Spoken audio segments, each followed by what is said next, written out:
This class will ask you to form an opinion on a topic of some public import or concern that you currently don't feel comfortable speaking about.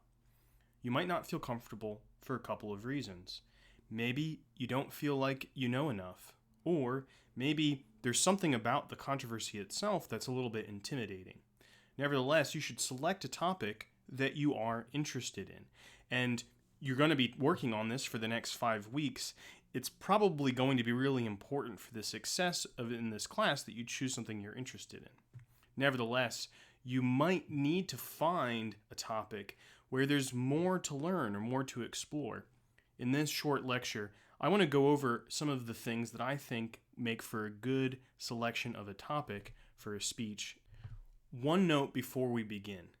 Even though right now I'm going to be talking about topics, those might be things like abortion or immigration or Major League sports betting. When we finally get to our speech, we want to move from a general topic area to a definite proposition that you will defend as your opinion. But for right now, since we're not necessarily sure exactly what we want to do, and we're still at the level at which we're exploring and doing inquiry into a topic, that general topic area is an appropriate level of focus. So first, the topic area that you select should include active public controversies. What do we mean by this? Let's break down each one of those terms. First, active. This means that there's recent publications and discourse on the topic. It cannot be too old.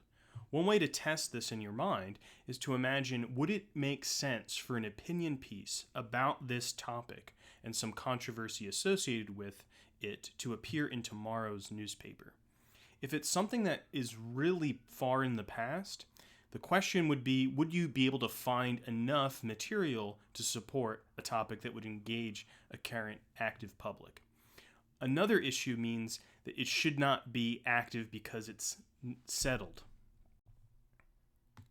So another way to interpret what it means by active is that there should be an active set of arguments that are still being debated. It cannot be a settled controversy. For instance, if you were to take up the question of whether COVID mRNA vaccines are effective, at this point the controversy is settled. That doesn't mean that there aren't questions that are still very much active in public discourse about COVID response, about vaccines, and about whether we're prepared for the next pandemic. We might still have conversations or arguments about whether a vaccine-forward approach was the best public health measure. We might wonder about other forms of vaccine development, about how it is funded, whether there should have been more or less international cooperation. We might make arguments on the basis of past controversies and show that they're relevant to the future preparedness that we have or to continuing negative effects people have. And in some sense, there can be controversies that are active, that are historical controversies about the meaning of the past that is important for the public to organize around. But once a question is settled, there's really not much more to say about it. Second, it should be a public controversy. Now, the term public is not a simple one to understand. There are many different interpretations of what constitutes a public. But for the purposes of this class, I think we can make a few relatively easy distinctions. So a public is not just a fandom. Is Jungi problematic? Is not a really appropriate topic for this class. However, questions about BTS fandom, or more broadly the K-pop phenomenon, how the public should interact with this, how the public at large might respond to certain aspects of the K-pop phenomenon, whether the labor that's involved in this is exploitative. There are active public questions that concern people that are outside of just those involved in the fandom. Same thing for sports. If we were to debate, like on Baseball Tonight, whether Ohtani is overrated, that might be a question that many people in this particular country are interested in. But nevertheless, it would still be a question framed for those people in the fandom. What would be a question that would have greater public interest that might include that? It might be the proposition that all professional sporting leagues should have a salary cap. That would be a totally appropriate topic. For it to be public, we want to imagine that any reasonable person who's concerned with the questions of the day could find some relevance or interest in the topic that you're covering.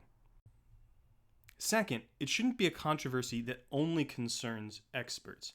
I think it's probably unlikely that this is something that you'll gravitate towards, but maybe in the field of study that you're pursuing here at Northeastern, or based on your previous knowledge from high school or your own work experience, you may have an expert level of knowledge that gives you an opinion about a certain topic. Maybe you're really into physics, and you actually think that quantum gravity can be discovered. However, the level of knowledge that's required for someone to have an opinion on that topic would be well beyond your audience's level of knowledge, to the point that you couldn't inform them of that. So this is the test for whether a controversy is only at the level of an expert.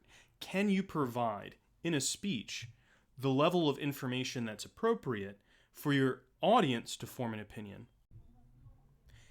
And finally, in general, we want to avoid any kind of hothouse topic, a topic that would only exist in a really specific or special environment. One of these might be the classroom.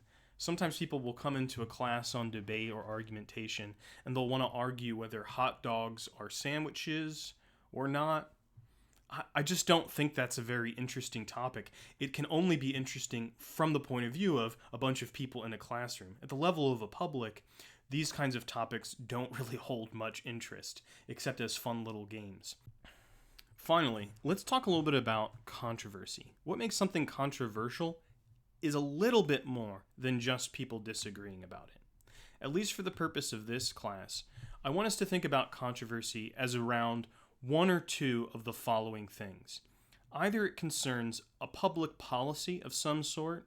Often this might be a law, but it could also be an institutional policy, or it constitutes some kind of prevailing attitude.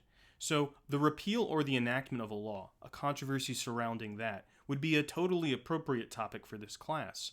For instance, the Dobbs decision at the Supreme Court, which overturned the Roe decision and allowed certain states to ban or restrict abortion rights, is obviously part of a major public controversy happening right now in the United States. The repeal of that decision and the enactment of those laws constitute a public controversy that concerns anybody. An opinion on that topic is totally fair game. Not every public controversy concerns a law or a policy. Some are more around attitudes or norms. So, a controversy that concerns the criticism or the affirmation of a social or cultural norm is totally fair game. You might think about things as very broad as gender norms. There are things that people are arguing on this topic today.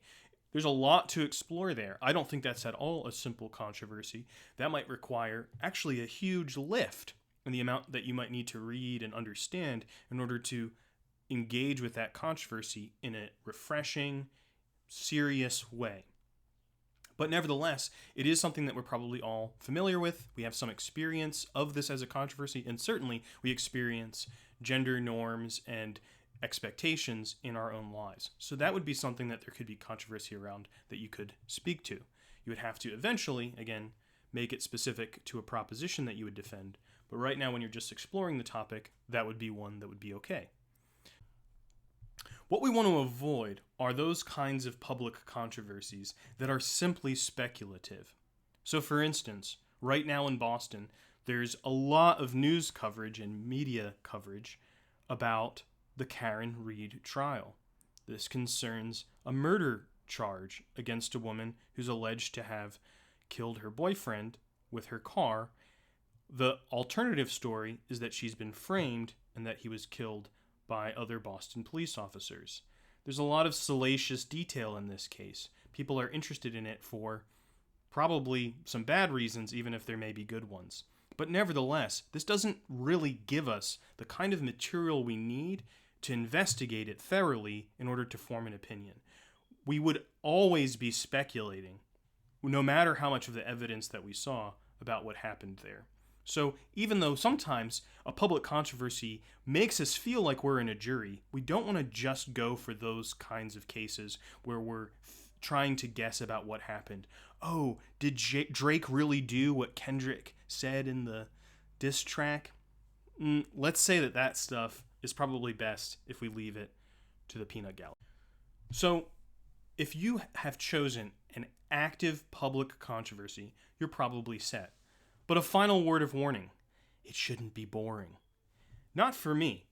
I've heard speeches about everything, and I can find interest in any topic, and I'm willing to work with you on anything that you choose.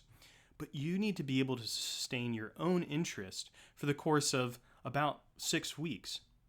So if you choose something like, let's say, lowering the drinking age, I have to say, I don't think that's the richest controversy to choose. There might not be that much to think about. So what you really want to choose is something that you are genuinely, sincerely uncertain about, because that is something that makes it interesting to learn.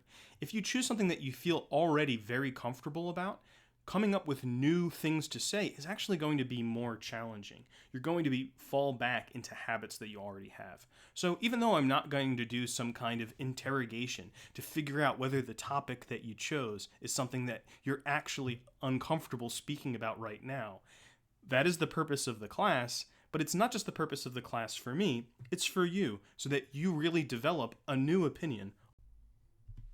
Okay, actual final part of this video.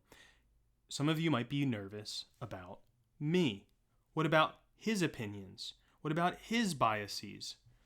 I'll admit, I have opinions, and I also have biases.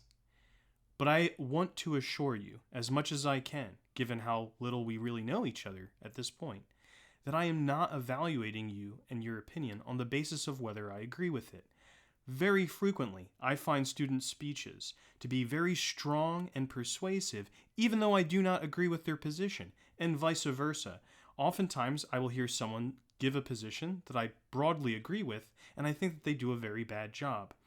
We will be evaluating each other's opinions on the basis of the strength of their evidence, whether the reasoning that they offer imagines an audience that's as broad as we might possibly get. We are evaluating these opinions rhetorically. My job is to make your opinion as strong as it can be by challenging it, by providing feedback on the drafts of the speech that you give, and helping you explore the issue more thoroughly. There's also the possibility that your opinion will change on the basis of what you read about this topic. That's okay too.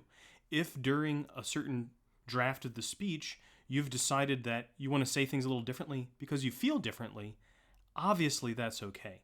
That's the point of trying to form an opinion.